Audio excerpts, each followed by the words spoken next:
Бул Насирдин Исанов атындагы Кыргыз мамлекеттик курулуш, транспорт жана архитектура университетинин лабораториясы. Мында ар бир курула турган үйлөрдүн долбоорлору сөзсүз тиешелүү адистердин катышуусу менен сейсмотруктуулугу боюнча сыноодон өткөрүлөт. Бул сейсмоплатформабыз Средний Азия боюнча биринчилерден болуп Советский Союздан бизге белек калган сейсмоплатформада. Мунун размери 420 га 420.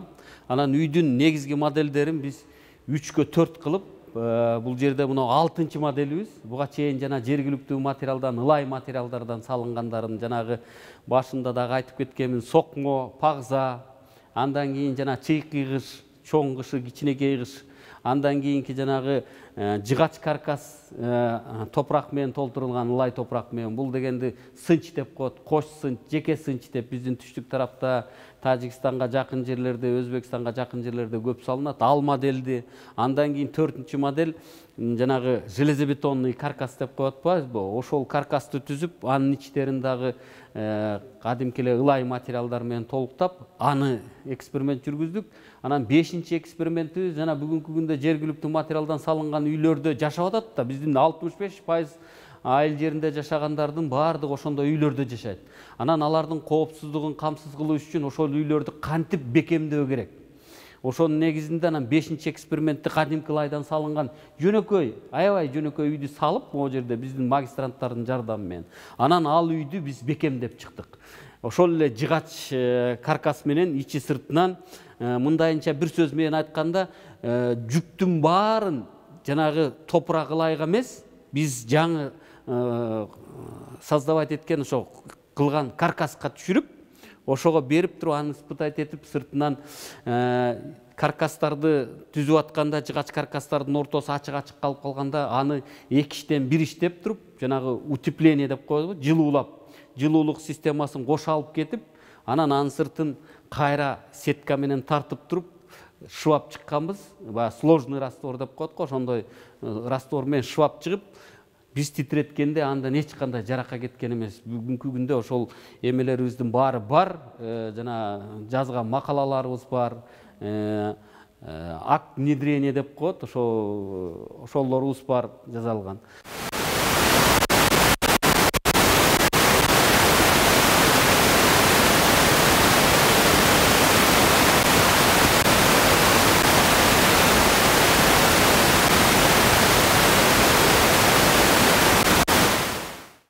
Бул жолу Каркас Кейжи фирмасы сунуштаган курулушу 1-2 айда бат өткөрүлүп, жер титирөөгө туруктуу. Кышында жылуу, ал эми жайында салкын болчу 2 кабаттуу үйдүн макети сыналган. Ошол үйдүн масштабдык факторун эске алып туруп, 2 этаж үйдүн моделин куруп туруп, 9 балдагы жер титирөөнү берип көрдүк эле. Бул 2 этаж үй 9 балга эч баягы кыймылдап да койгон жок. 9 балда ал жерде коопсуздукту камсыз кылат экен, ойлонбостон үй бүлө же болбосо офис катары колдонсо болот экен да.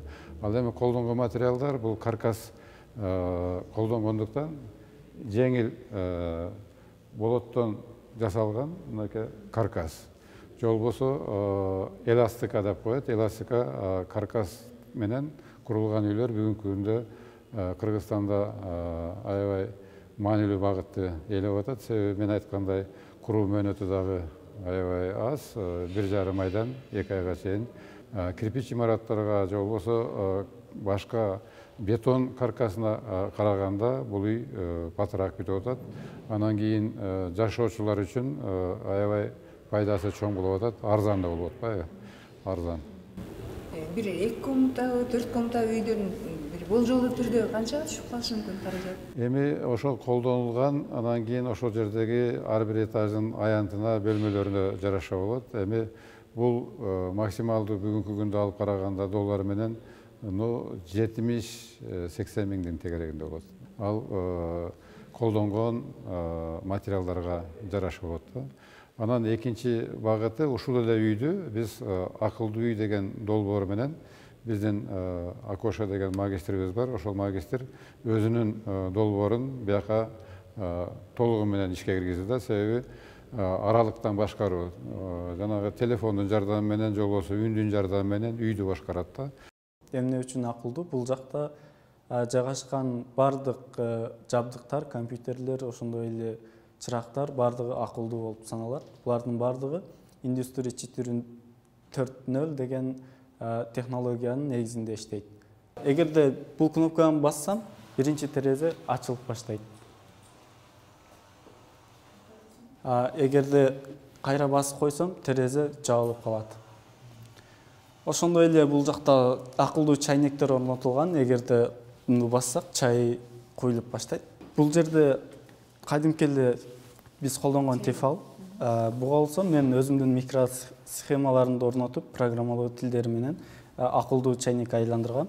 Бул чайнекти биз бул кнопкаларын баспай эле телефондон же үндүн жардамы менен суу куйсак болот. Ошондой эле кофе, чай даярдасак болот. Эгерде биз колдонгон идиш 200 грамм же 500 грамм болсо, ошол идиш толгондон кийин өзү автоматтык түрдө токтоп калат суу. Мисалга алганда, бул менин телефонум колумда, ал эми бул болсом кадимки тефал. Мен коюп туруп, бул жактан кнопканы бассам, суу куюлуп баштайт. Суу куюлуп бүткөндөн кийин басып коебуз, өзү автоматтык түрдө өчүп калат. Же болбосо 100 грамм суу ала турган болсок, басып коебуз, эчтеке кылбайбыз. 100 грамм суу куюлгандан кийин бул өзү автоматтык түрдө токтойт. Кружка толду, өзү автоматтык түрдө токтоп калат. IoT технология жана робототехника илимдеринин үстүндө иштеп жатам, жана ошол илимдердин негизинде бир канча долбоорлорду ишке ашырдым. Ооба, Акылш Асанбаев өзүнүн илимий иштерин адегенде окуу жайда колдонуп, улам заманбап ыкмаларды турмушта кеңири колдонууга салым кошууда. Окуу жайда студенттерге сапаттуу билим берип, мыкты адистерди даярдоого өзгөчө көңүл бурулган. Буга университеттин бүтүрүүчүлөрү учурдагы мыкты адистерде шарт түзүшүп, колдорунан келген жардамын аяшпайт. 6-чы экспериментти биздин ошол бүтүрүүчүбүз бизге келип өзүнүн предложениясын берип, балдарга ушинтип окутсак, бүгүнкү күндө ушундай аз кабаттуу үйлөрдү, анан тез кура ала турган үйлөрдүн бири болуп эсептелет. Булар аябай баягы биздин жанагы сейсмо кооптуу айыл аймактарында аябай керектүү үйлөрдүн бири болуп эсептелет да. Биз бул жерде эксперимент өтөрдүн алдында мен дагы бир нерсени баса белгилеп айтып кетейин. Биздин студенттерди тарбиялап атканда биз көптөгөн биздин жанагы кесиптештерибизди, именно производстводо иштеген кесиптештерди чакырып, мына институт сейсмологиядан бул жерде лабораториянын башчысы Мураталы Пакырович Камчыбековду чакырып, алар өздөрүнүн приборлорун алып келип, бүгүнкү күндө жанагы ылдамдануу, ускоренияны жазып ала турган приборлору мына биринчи этажда турат, экинчи этажда турат тетигине көрүп атасыздар.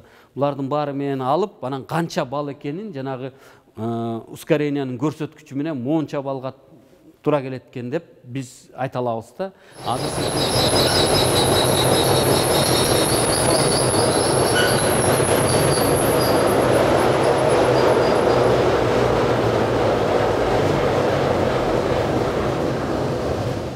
Бул деген мына институт сейсмологиянын өзүнүн приборлору, бул приборлор могу ноутбукка туташылган, бүгүн мындай болуп аткан записти берет да. Записте биз азыр биз көрүп алсак болот, могу жерде где-то бир 9 балдан ашыгыраак болуп атат да көрсөткүчүчү. Бул деген жертирөөнүн күчү ылдамдануу менен ылдамданууну бергендеги күчү да 9 балдан ашыгыраак болду. Мына азыр өзүңүздөр көрдүңүздөр. Бул жеңил конструкция болгондуктан дагы бир кайталанып кетейин. Негизги бизде сейсмикада эки негизги эме бар да, требованиячы. Биринчиси жеңил болуш керек да. Канчалык жеңил болсо, жана математикалык маятник сыяктуу ошол бир жерде топтолот дагы термелүүсү жеңил болгондо термелүүнүн анчалык көп азаят да термелүүсү. А эгерде оор болгон сайын термелүү көбөйөт дагы, анын талкалануусуна дагы шарт түзүп берет да. Бул ошол жеңил конструкция болгондуктан биз эми муну кийин ичи сыртын мындай обшивка кылганыбыз жок пока. Бул каркасты эле көрсөтүп атабыз. Бул негизинен дагы бир жагы жакшы, биздин жана 4-курста курста окуп аткан студенттерибизге лабораториялык иш катары дагы көрсөтүп, ошонун негизинде сабак өтүлөт. Алар бир сире көрөт, мына бизде бат эле титиретип келген кишилерге көрсөтүп койгонго мүмкүнчүлүгүбүз аябай жогору да. Ошол бул натовский приборлор деп коет, ошол негизги жазып алган нерселер ошолор да. Мынау Советский Союздан калган моделдерибиз турат. Тетигинечи бул лаборатория аябай кенен лаборатория да, бул грунтоблок деп коет. ылайга цемент аралаштырып жасалгандагы блокта жанагы кашарларды салган бир мезгилдерде аябай Советский Союздарда. Анан бүгүнкү күндө эми буларды баягы көп колдонулбай калды. Негизинен дагы жеңилдеткенге туура келди да, биз жеңилирегине алып качып атабыз да. Себеби жанагы мен алдыда айтып кеткен, мен негизги ошол нерсенин жыйынтыктары менен бир китеп жазганбыз. Кыргызчачы коопсуз үйлөрдү тургузуу, тургузулган үйлөрдү бекемдөө ыкмалары депчи. Аны Министерство образования кыргызча жазгандыгыбызга байланыштуу өзү каржылап 1800 экземпляр чыгарып, библиотекаларыбызга таркатып эме кылып берген. Ага биз келиш үчүн кандай нерселерди кылдык? Мына момундан баштаганбыз. Баягы колдо бар материалдарды эмне менен бизде баягы каражаттын жетишсиздигине байланыштуу могу магистранттар менен биринчи магистрлык диссертациялар жазылган. Себеби бул кичинекей жана сынч конструкция, кош сынч дегенди ушул моделден баштап, анан кийин акырындан жүрүп отуруп момундай чоң моделге келдик да. Ал чоң модельди жасалдык. Могул болсо баягы металл каркастан жасалган модель. Бул дагы аябай бекем.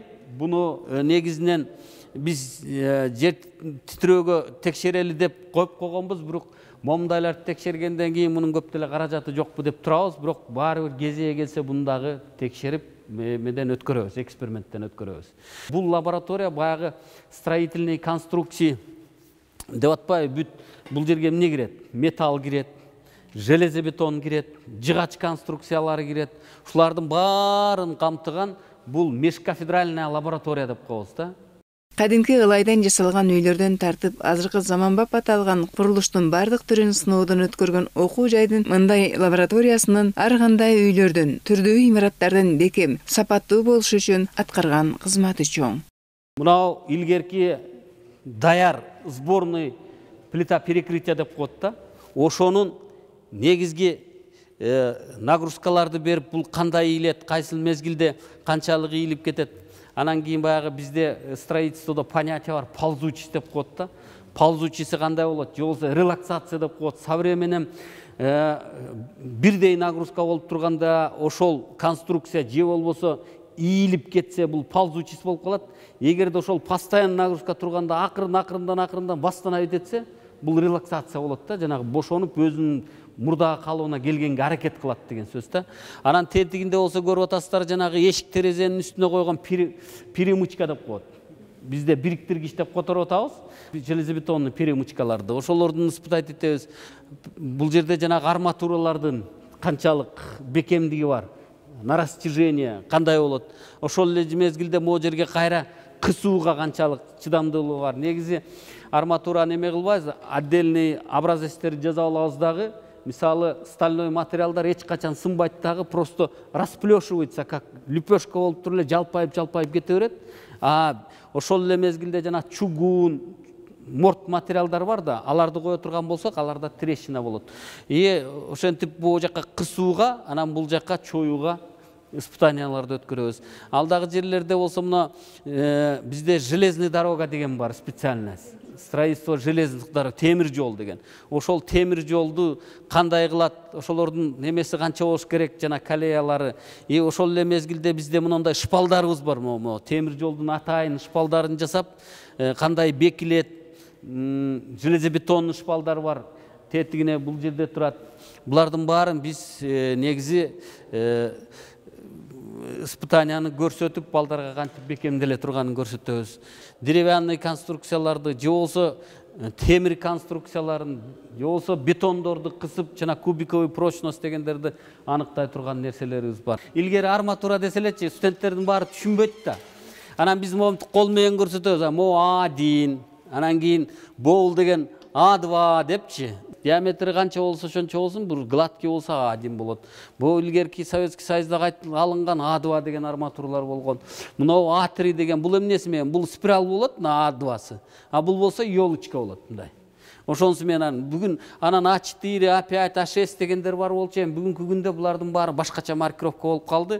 Бүгүнкү күндө жана прочностный характеристикасын AS500 деп койсо, бул 500дүк эмени кармай турган, килограмм на сантиметр квадратты кармай турган нагрузканы көтөрө ала турган арматура да.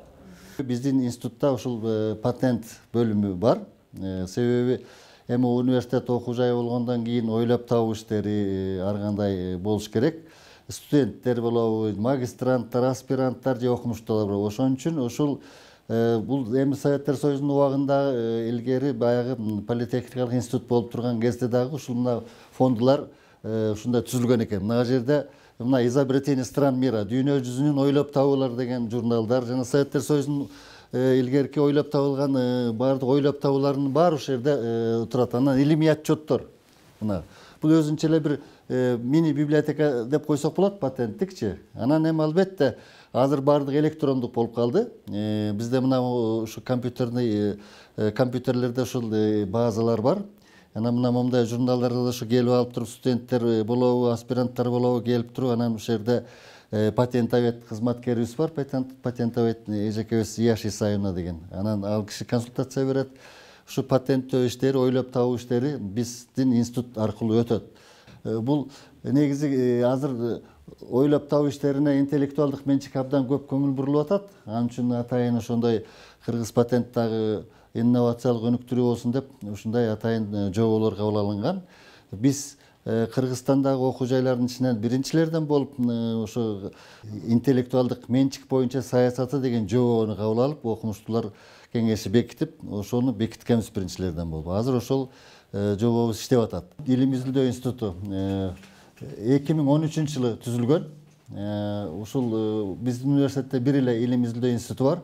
Ушул биздин илим изилдөө институту аркылуу биздин баардык мамлекеттик бюджет тарабынан каржыланган илим изилдөө иштери жана мамлекеттик бюджет эмес, келишимдик ишканалар менен, заказчиктер менен аткарыла турган иштердин баардыгы биздин институт жана биздин илим технология борбору Технопарк аркылуу өтөт. Биздин илим технология борбору бул мамлекеттик ишкана болуп саналат.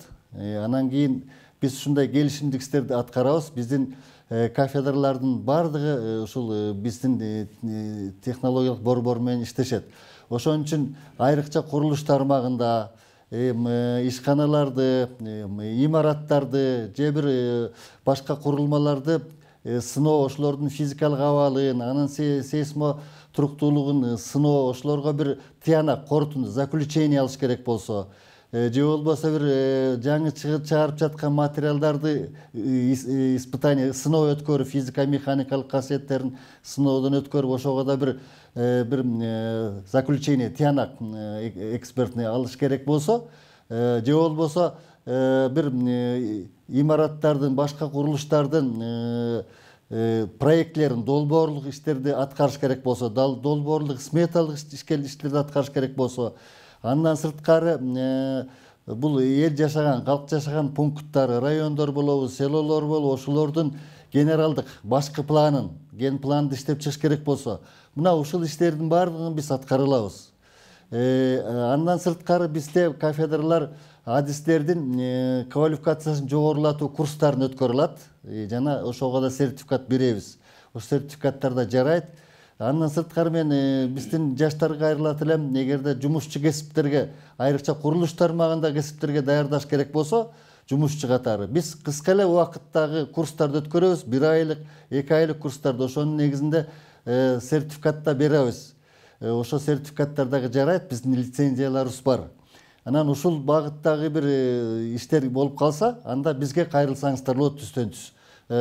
Ушул Исанов атындагы Кыргыз мамлекеттик курулуш, транспорт, архитектура университетиндеги илим технология борбору Технопарк деген. Ушуга кайрылсаңыздар, ушундай келишимдик иштерди биз аткара алабыз. Анан эми мен мына жерде атайын мисал катары ушул биздин отчетторду атайын алып чыгып койдум эле. Мына могу жерде көрүп атасыздар. Мына бул 16-17, 20 жылдарда болгон иштердин баары келишимдик иштер. Мамлекеттик бюджет катары эмес, жанагындай биздин